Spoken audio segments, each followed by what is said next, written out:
안녕하세요, 뱅크몰TV입니다. 7월부터 금융권에서는 DSR 3단계가 적용됐는데요. DSR 관련해서는 예전부터 여러 번 얘기했었지만 그래도 어려우실 수 있으니 한 번 더 쉽게 말씀을 드려보겠습니다. 금융사가 대출을 해주기에 앞서 차주가 대출을 상환할 수 있는 소득이 되는지 판단하는 기준이라고 생각하시면 되는데요. 소득을 체크해서 갚을 수 있는 만큼만 대출을 해주겠다는 거죠. 예전에는 금융사가 이러한 DSR을 관리할 때 평균 값을 맞추면 됐었는데요. 예를 들어 평균 50%를 맞춰라 라고 하면 50%보다 낮게 받는 사람도 있기 때문에 50%보다 높게 받는 사람도 있을 수 있었던 거죠. 평균 값만 맞추면 되니까요. 그러다 보니 규제를 한다고는 하지만 그 효과가 조금 적었습니다. 그래서 이제는 차주 단위 DSR 규제로 변경해서 이제 개인별로 DSR을 검토한다는 것인데요. 올 7월부터 적용되는 DSR 3단계는 차주 기준 총 대출액이 1억 원을 초과시 적용되며 은행권은 DSR 40%, 비은행권은 DSR 50%까지 들어오셔야 대출이 진행이 됩니다. 이렇게 말로만 하면 와닿지가 않으실 테니 예를 한번 들어서 말씀을 드려볼게요. 연봉 6천만 원의 상환기간은 5년, 금리는 4%인 신용대출 1억을 가지고 있는 사람이 주택담보대출 1억을 받으려고 했을 때 상환기간을 35년 잡고요. 금리도 마찬가지로 4%로 잡으면 차주 단위 DSR은 48% 정도가 나옵니다. 이는 은행에서는 주택담보대출 1억을 받을 수가 없다는 거고 비은행권에서만 가능하다는 얘기겠죠. 반대로 다른 부채가 전혀 없다면 주택담보대출을 얼마나 받을 수 있을까요? 똑같이 예를 들어볼게요. 연봉 6천만 원의 동일한 기준으로 다른 부채는 전혀 없는 사람이 주택담보대출을 받는다면 은행권에서는 4억 5천만 원까지 나올 수 있고요. 비은행권으로 간다고 하면은 무려 5억 6천만 원까지 담보대출이 나올 수 있습니다.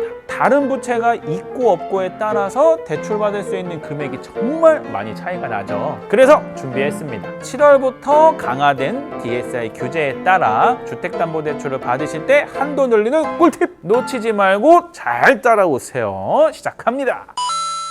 첫 번째, 소득을 늘리는 방법. 자영업자의 경우 종합소득세를 신고하실 때 이제 소득금액 증명한상 신고소득을 늘릴 수 있는데요. 대부분 세금 때문에 세무서를 좀 이용해서 최대한 절세를 하시는 분들이 많을 겁니다. 만약 대출받을 일이 있다면 세금이 조금 나오더라도 소득신고를 높게 해두시는 게 유리합니다. 하지만 직장인의 경우 이제 고정적인 소득이기 때문에 개인이 마음대로 늘리거나 뭐 이렇게 할 수가 없죠. 이러한 경우 기혼이라면 부부합산 소득을 이용하면 되는데요. 주택담보대출을 받을 때 배우자도 소득이 있다면 나의 소득과 배우자의 소득을 합쳐서 금융사로 증빙할 수 있습니다. 다만 이처럼 소득을 합쳐서 진행하시려면 배우자가 현재 받고 있는 다른 담보대출은 없어야 하니까 참고해 주세요. 그리고 부부합산 소득으로 진행할 경우 배우자의 소득 및 부채까지 전부 다 합산되기 때문에 소득에 비해서 부채가 너무 많다면 오히려 합산하지 않는 게 더 좋으실 수도 있어요. 두 번째, 원리금 납부 금액을 낮추는 방법. DSR을 계산할 때 상환기간에 따라 월 납입하는 금액으로 계산이 들어가게 됩니다. 그렇기 때문에 월에 나가는 금액이 적을수록 DSR 계산에서는 유리해지는 거죠. 같은 금액을 대출받더라도 상환기간을 10년으로 하실 때랑 30년으로 하실 때랑 월 납입 금액이 달라지겠죠. 상환기간이 짧은 신용대출을 보유하고 있거나 다른 부채가 많으신 분들, 요즘에는 조건만 맞으면 담보대출 기간을 최대 40년까지도 설정이 가능한 상품들이 많이 있습니다.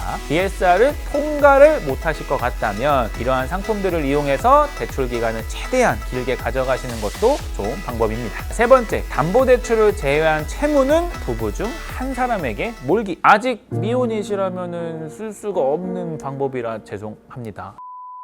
기혼자만 활용하실 수 있는 방법이에요. 남편과 부인이 각각 신용대출을 받고 주택담보대출까지 받아서 주택을 구매하시려는 경우가 생각보다 많습니다. 주택담보대출은 당연히 두 분 중에 한 분이 받을 거고 신용대출은 두 분이 다 받으실 건가요? No! 신용대출은 나머지 한 분이 받으시는 게 유리합니다. 이렇게 구분해서 진행하시는 거 좋은데요. 신용대출이 있는 경우 DSR 산출 시 상환기간을 5년으로 보기 때문에 월 납입 금액이 커집니다.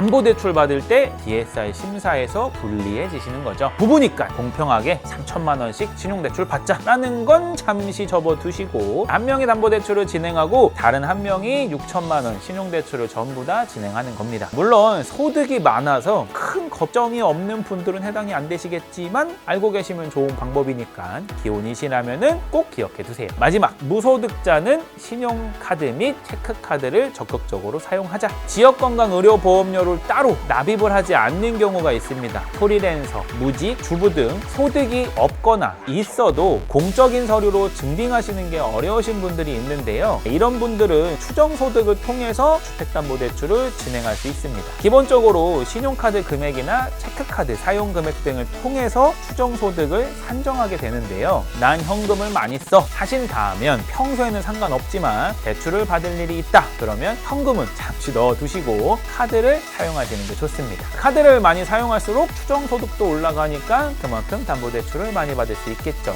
반대로 부부의 경우 난 남편 카드만 써, 난 부인 카드만 써 하시는 분들도 계실 겁니다. 소득이 있는 분이 담보대출을 받는다면 문제가 없겠지만 신용점수나 개인 부채 등으로 인해서 부득이하게 소득이 없는 분이 담보대출을 받아야 한다면 당연히 대출받는 본인 명의 신용카드를 사용하시는 게 좋습니다. 그래야 추정소득 자료로 사용할 수 있으니까요. 대출을 받을 일이 생길 경우 소득 자료가 없다면 이처럼 미리미리 준비를 해두시는 게 좀 필요할 것 같아요. 부동산 규제, 대출 규제 정말 많습니다. 일반인들이 전부 다 파악하기에는 이제는 규제가 너무 어려워진 상황이죠. 정권이 바뀌면서 부동산과 대출의 정상화라는 이름으로 규제들을 바꿀 텐데요. 앞으로 어떻게 바뀔지는 아직은 알 수 없습니다. DSR 규제가 강화된 지금 위와 같은 방법으로 주택담보대출 한도를 조금이라도 더 받아보실 수 있을 거예요. 그리고 요즘 진짜 금리 진짜 어마어마합니다. 집을 사실 때 담보대출은 대부분 몇 억 단위로 받으시잖아요. 여러 금융사의 대출 상품 꼼꼼하게 비교해 보시고 확인해 보시고 선택하셔야 합니다. 그런데 또 대출 상품이라는 게 개인 상황에 따라 내용과 금리가 달라지기 때문에 난 도저히 자신이 없다 하시면 뱅크몰을 통해 알아보시고요. 뱅크몰 들어오셔가지고 간단한 내용 몇 개만 입력하시면 금융사별로 한도랑 금리가 쫙 믿지 못하시겠다면 지금 바로 들어와서 확인해 보세요. 진짜예요. 다음에도 알찬 정보를 가지고 찾아올 예정이고요. 오늘 정보도 도움이 되셨다면 구독과 좋아요는 큰 힘이 되거든요. 꼭 부탁드릴게요. 다음에 또 만나죠. 안녕.